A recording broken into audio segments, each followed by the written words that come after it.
उमेश पाल कत्ल से जुड़ी हुई ये बड़ी खबर। साबरमती जेल के लिए एसटीएफ की टीम रवाना हुई है। कोर्ट से परमिशन के बाद रवाना हुई है टीम। कल या परसों अतीक से पूछताछ हो सकती है। साबरमती जेल में बंद है अतीक अहमद। ये बड़ी खबर आपको बता रहे हैं। उमेश पाल कत्ल मामले में एसटीएफ की टीम रवाना हो चुकी है साबरमती जेल के लिए और कोर्ट से परमिशन के बाद ये टीम रवाना हुई है। कल या परसों अतीक से पूछताछ हो सकती है। साबरमती जेल में अतीक अहमद बंद है। आपको बता दें, अतीक अहमद यूपी आने से कतरा रहा है और इसको लेकर उसने सुप्रीम कोर्ट में अर्जी भी दायर की है। उमेश पाल कत्ल में उसे यूपी लाने की तैयारी हो सकती है, इसका खदशा जाहिर किया गया है अतीक अहमद के जरिए। साथ ही साथ अब एसटीएफ की जो टीम है वो रवाना हो चुकी है और साबरमती जेल में जाकर पूछताछ करेगी अतीक अहमद से। कोर्ट से परमिशन मिलने के बाद एसटीएफ की टीम रवाना हुई है। ये बड़ी खबर आपको बता रहे हैं। वाज़ेह रहे कि जिस तरीके से उमेश पाल का दिन दहाड़े कत्ल कर दिया गया, उसमें अतीक अहमद का नाम सामने आ रहा है, उसके गुर्गों का नाम सामने आ रहा है और यूपी पुलिस लगातार छापेमार कार्रवाई कर रही है। नीतीश पांडे हमारे नुमाइंदे हमारे साथ मौजूद हैं, उनका रुख करते हैं। नीतीश, आज साबरमती जेल के लिए एसटीएफ का रवाना होना, कोर्ट से परमिशन मिलने के बाद खबरें ये भी गर्दिश कर रही थी कि अतीक अहमद को यूपी लाया जा सकता है। क्या लगता है कि वहीं से उससे पूछताछ होगी अभी? ठीक है, अभी तक का जो अपडेट है वो ये है कि उत्तर प्रदेश में आने से अतीक अहमद का कहीं न कहीं डर लग रहा है। तो उत्तर प्रदेश में आने से अतीक अहमद लगातार बच रहा है, लेकिन जो जांच टीमें हैं, जो पूछताछ की टीमें हैं, वो अगर अतीक को यहाँ नहीं ला सके तो वहां जाकर पूछताछ करेंगे। अभी तक का अपडेट यही है कि टीमें वहां जाकर पूछताछ करने के लिए पूरी तरह से प्रयासरत हैं। इसके साथ ही पूरी घटना की बात करें, जिस तरह से ये जघन्य अपराध हुआ है, जिस तरह से पूरी घटना को अंजाम दिया गया है, उसके बाद अतीक की पत्नी और बच्चे जहां रहते थे वहां पर बुलडोजर की कार्रवाई चली। लगभग 6 घंटे से ज्यादा कार्रवाई चली है और पूरा निर्माण कर दिया गया है। यानी उत्तर प्रदेश में जिस तरह से कहा जाता है कि अपराध अब पूरी तरह से नष्ट होना हो, तो वही एक उदाहरण आज प्रयागराज में देखने को मिला है। तो अब जो बुलडोजर की कार्रवाई थी समाप्त हो गई है और इस कार्रवाई के समाप्त होने के बाद अब जो टीमें हैं यहाँ से रवाना होती हुई दिखाई दे रही हैं। जी, अतीक अहमद यूपी आने से डर रहा है और इसके लिए सुप्रीम कोर्ट का भी वो दरवाजा खटखटा रहा है कि उसे यूपी में जान का खतरा है। दूसरी तरफ सीएम योगी आदित्यनाथ कहते हैं कि मिट्टी में मिला देंगे माफियाओं को। उन्होंने अपनी जो स्ट्रैटेजी बहुत साफ तरीके से समझा दी है। अतीक अहमद इस पूरे मामले में तार जुड़े हुए अतीक अहमद से नजर आ रहे हैं और लोगों की गिरफ्तारी भी इस मामले में हुई है। आपको लगता है कि एसटीएफ की टीम वहां जाके पूछताछ करेगी और इन तमाम चीजों से बात बन जाएगी, जो कार्रवाई होनी चाहिए वो अतीक अहमद के खिलाफ वो हो सकती है, या फिर यूपी आना ही पड़ेगा अतीक अहमद को?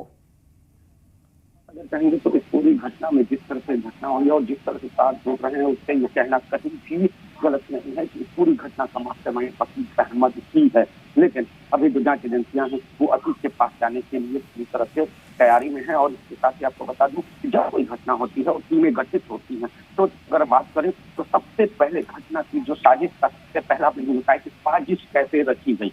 तो साजिश रचने में सबसे प्रमुख साजिशकर्ता, यानी अगर बात करें तो साजिशकर्ता के तौर पर का नाम सामने आया, यानी साजिश का मुख्य बिंदु अतीक अहमद और अहमदाबाद जेल से वो साजिश रची गई। उसके बाद बरेली विद्यार्थी हैं जहाँ पर अतीक के भाई बंद हैं और उसके बाद यहाँ का जो मुस्लिम हॉस्टल है, प्रयागराज का जो मुस्लिम हॉस्टल है, वो तीसरे नंबर पर आता है। यानी ये त्रिकोणीय साजिश का जो केंद्र बना वो कहीं न कहीं उस पर जो एसटीएफ है, जो क्राइम ब्रांच है, तीनों साजिश की जो केंद्र है उस पर खास नजर है। और उसमें अगर बात करें तो अतीक अहमद और अतीक अहमद के भाई से पूछताछ के लिए टीमें जा सकती हैं। और जैसा कि आप सवाल कर रही हैं कि जो नतीजे हैं वो क्या आएंगे, तो नतीजे तो अभी टीम की पूछताछ के बाद जो अगली प्रक्रिया होगी वो सामने आएगी। लेकिन अभी प्रथम दृष्टया जो चीजें सामने हैं उसमें साफ तौर पर ये जाहिर हो रहा है कि अतीक की इस मामले में कहीं न कहीं अहम भूमिका है। क्योंकि जिस तरह से उस केसों पर, जिस तरह से अतीक का लड़का जिस तरह से खुलेआम अपराध किया गया, बेखौफ अपराध हुआ,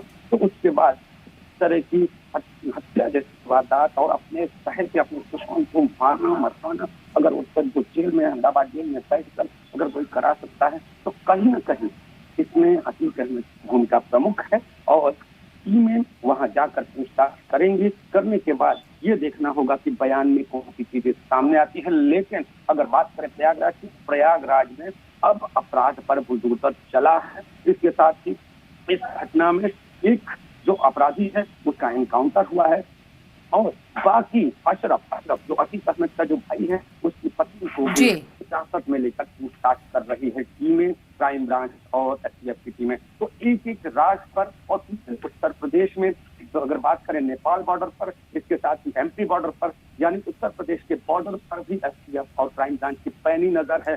जो सूत्र हैं, जो तार हैं, वो बिछाए जा चुके हैं। जी बिल्कुल। और इस पूरे मामले में उमेश पाल हत्याकांड के मामले में दबी जबान से अतीक अहमद के बेटे का नाम भी सामने आ रहा है। और नीतीश, कल ये खबरें भी आई थी कि सूत्रों के हवाले से, जराये के हवाले से कि असद जो है वो सरेंडर कर सकता है।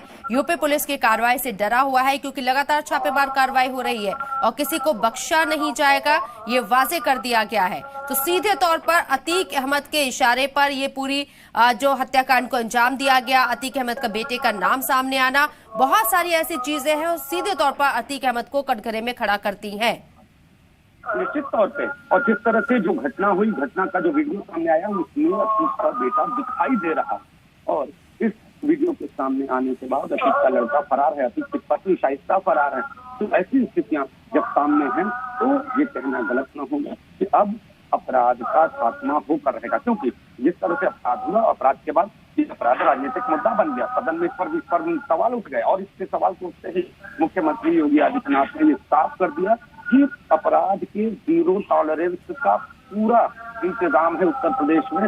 जो इस जीरो टॉलरेंस के इंतजाम को, जो चक्रव्यूह को तोड़ने का प्रयास करेगा, वो बख्शा नहीं जाएगा। और इसका उदाहरण देखने को भी मिल रहा है। एक एनकाउंटर यहाँ हो चुका है, बाकी की भर पकड़ प्रयास जारी है।